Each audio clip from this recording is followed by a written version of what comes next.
Salut les gens, j'espère que vous allez bien, moi ça va, et aujourd'hui je vais vous donner 9 conseils que j'aurais aimé que l'on me donne quand j'ai commencé la musculation.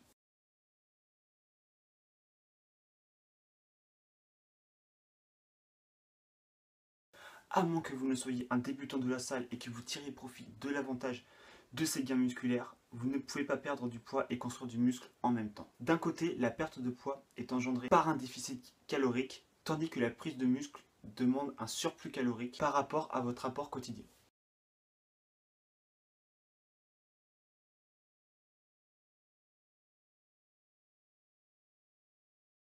Rangez votre alter-ego. Cette image est très parlante. Laissez votre ego à la porte de la salle quand vous la passez.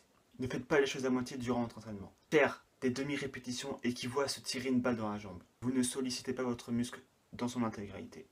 Ça fait quoi? Votre gain musculaire sera lui aussi divisé de moitié. Tout au mieux.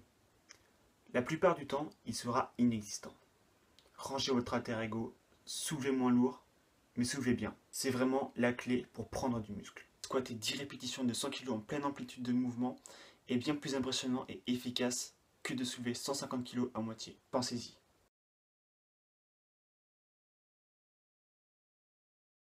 Respectez votre sommeil et votre repos. Si vous ne dormez pas assez, vous ne développez pas vos muscles. C'est aussi simple que ça. Le sommeil est très important, il ne faut pas le négliger. Soulever les poids déchire les fibres musculaires. La nutrition et le sommeil ont pour rôle de les reconstruire. C'est un point assez simple à respecter.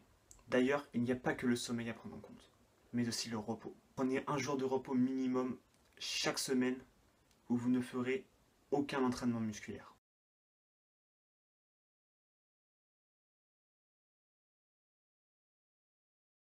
Des entraînements plus longs ne sont pas synonymes de résultats plus rapidement. C'est la loi du rendement décroissant. Passer 2-3 heures par entraînement est contre-productif. Cela signifie en général que vous faites trop de répétitions, peut-être trop d'exercices ou que vos temps de repos sont trop longs. Peut-être même que vous ne les comptez pas. Peut-être aussi papotez-vous aussi avec les autres membres de la salle de muscu à propos de la nouvelle coach. Non, quand vous allez à la salle, vous devez avoir votre programme préétabli. Votre temps de repos sont établis d'eux-mêmes. Une fois dans la salle, faites ce que vous allez faire, point. Généralement, un bon entraînement dure entre 45 minutes et 1h15. Ce qui compte, c'est vraiment l'intensité que vous allez y mettre.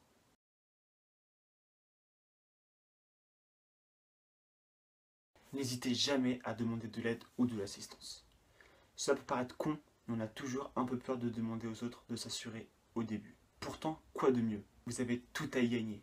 Quand vous êtes sur le banc de développé couché ou en position squat, vous gagnerez forcément en assurance à savoir que quelqu'un est derrière vous, à vous motiver et à vous aider au cas où vous n'auriez plus de jus, histoire de ne pas rester bloqué en dessous de cette barre olympique. C'est votre mental qui va être meilleur. Vous allez gagner en répétition et il n'y aura jamais de répétition de trop.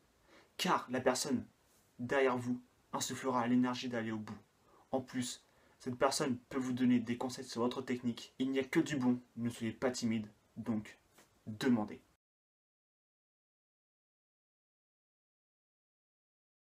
Pec le lundi n'est pas obligatoire. Et oui, on entend souvent le lundi jour des pecs. C'est une tendance assez populaire. Du coup, tout le monde fait les pecs le lundi. Et c'est la gare pour avoir le banc libre. Comment faire? Faites l'inverse de monsieur tout le monde. Cela ne changera strictement rien, je vous assure. On ne prend pas plus de pecs le lundi.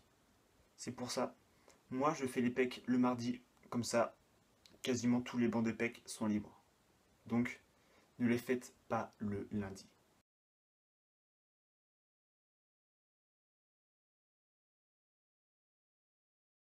Gardez une trace de tous vos entraînements pour monter progressivement en charge. N'allez pas à l'entraînement à l'aveugle. Enregistrez vos entraînements, quel que soit le support. Téléphone, papier, etc. Combien de séries avez-vous faites? Combien de répétitions? Quel poids? Comment êtes-vous senti à l'aise? Vous devez toujours avoir en tête que vous êtes votre principal compétiteur et que vous devez vous battre à chaque séance. Qu'il s'agisse d'une répétition supplémentaire par rapport à la dernière fois ou d'ajouter ne serait-ce que 2 kilos, c'est à prendre en compte. Donc, marquez.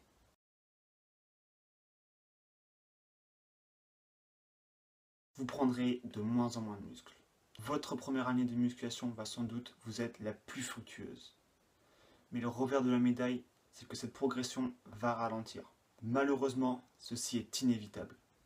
Ne vous laissez pas décourager, je suis avec vous.